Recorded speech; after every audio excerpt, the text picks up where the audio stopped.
Ao longo da nossa história aqui na Toyota, passamos por alguns momentos críticos, inesperados, onde não estávamos preparados e não tínhamos a resposta imediata para aquela situação. O que aconteceu aqui na nossa fábrica de Porto Feliz foi um incidente grande, mas felizmente a segurança de todas as nossas pessoas foram preservadas pela conduta de disciplina que foi seguida à risca.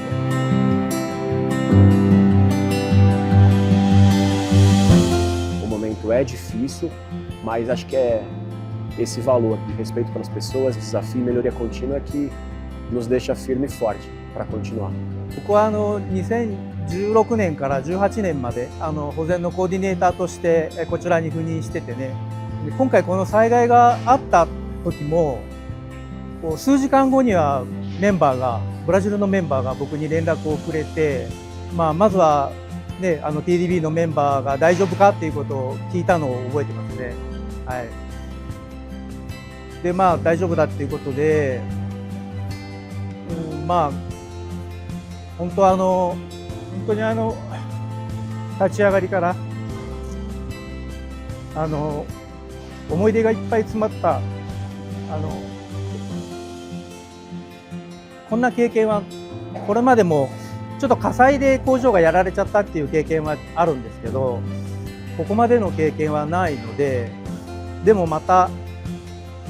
そうですね、TDB のメンバーと力を合わせることがね、大事かなというふうに思います。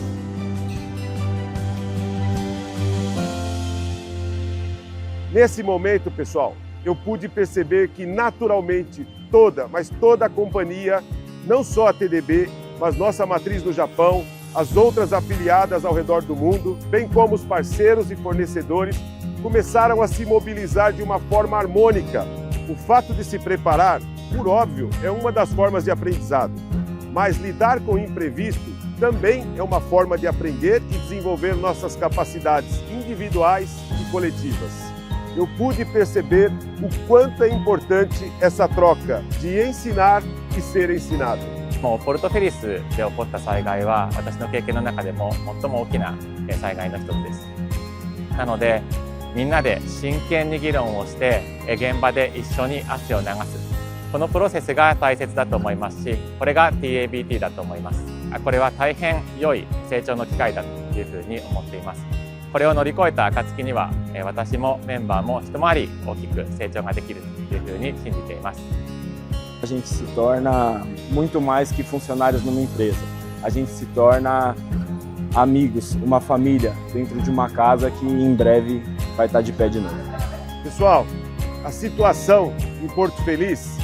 nos permitiu